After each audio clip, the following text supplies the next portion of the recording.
As the person responsible for doing the programming for the Performing Arts Series here at the college, I'm always trying to provide a variety of events throughout the year that will appeal to many different audiences.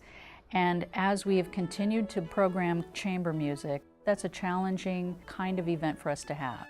400 people in Yardley Hall can look a little sad, so even though Yardley is a perfect acoustic for chamber music, it seemed a good idea to be able to try to find a way to put those kinds of events in the Polsky Theatre.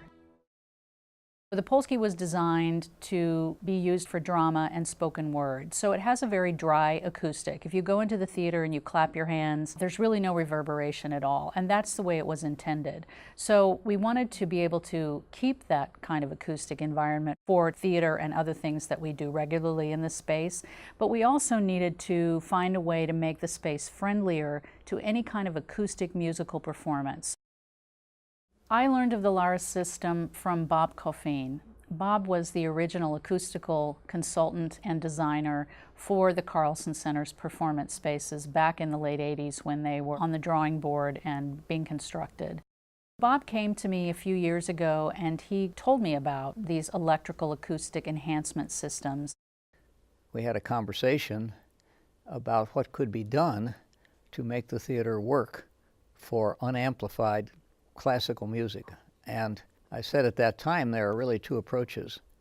One of them is to remove sound absorbing material from the hall and then add it in with vertical rising drapery or something similar to Yardley Hall that has drapery that is on the side and rear wall. And the other way, in a hall of 400 seats or so, we can do it electroacoustically, so-called electroacoustic architecture, or sometimes we say active acoustic system.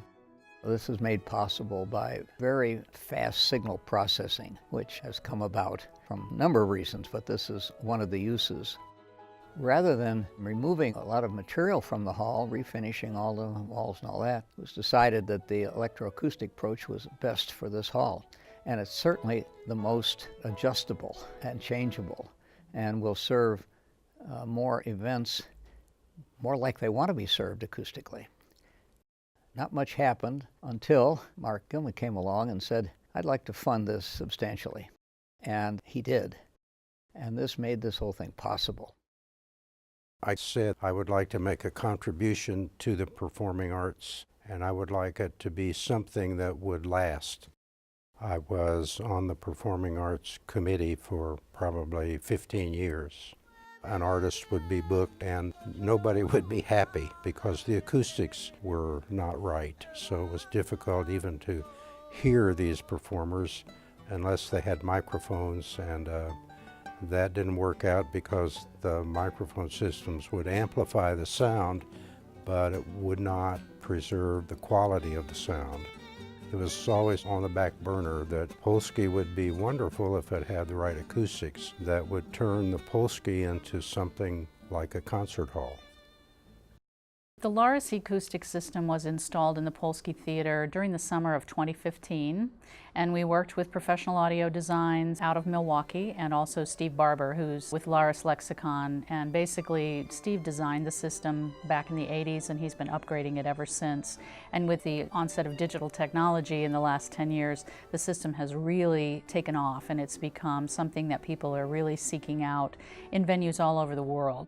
He's installed a large system in Millennium Park in Chicago and just across the United States and in other countries as well. So we felt lucky to be able to work with Steve and Professional Audio Designs, who did the installation. This isn't new. The idea of altering acoustics electronically is far from new. It goes back to the 1920s. The first system that we discovered was actually wired by Edison. It was wired in the Philadelphia Academy of Music. Stokowski, who was the conductor of the Philadelphia Orchestra, was really interested in this new electronic medium. He did the first broadcast of a symphony from Philadelphia to Constitution Hall in DC, where the audience was behind curtains and heard a reproduction of the Philadelphia Orchestra and thought it was real musicians until they opened up the curtains and it was speakers. The acoustic enhancement side was the natural extension of that was interrupted by two world wars. during the 1950s. Hi-fi was born, as well as the modern recording industry, and it was those technologies that then fueled the interest again in acoustic enhancement. The first commercially viable systems were invented in the 60s. Those systems didn't work very well, and the reasons were obvious. They didn't have the advantages of a lot of the technologies that were to happen 20 years later. Digital audio was the primary breakthrough. What is really exciting about the acoustic system is that it makes the venue optimized for each type of performance that would happen, whether it be orchestra, choir, drama, even film. The acoustic system really makes the architecture react differently in a way to the sounds coming off the stage. So we can adjust it through a multitude of settings that Steve has created for us to have a reverberation time anywhere from 1.5 seconds up to 8 seconds, which is like cathedral. It really gives us a lot more flexibility in the kinds of events that we're able to program in the Polsky Theatre. We have a virtual stage shell in the system.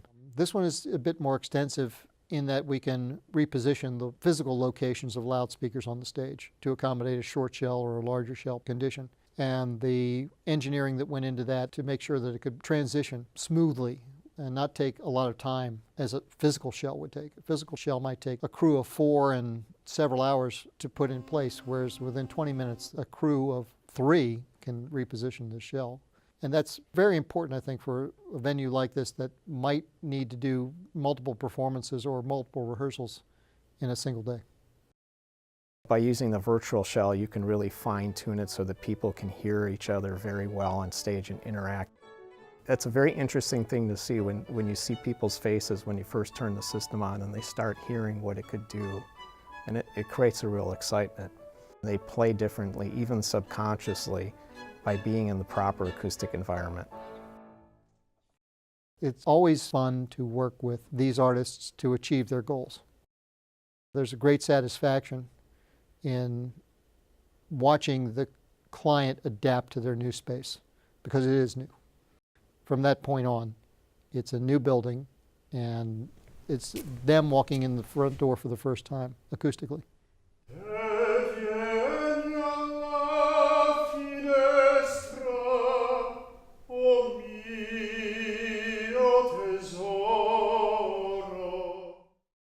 I enjoyed working with Sean and his staff from the theater because they have a passion that you could recognize for their job.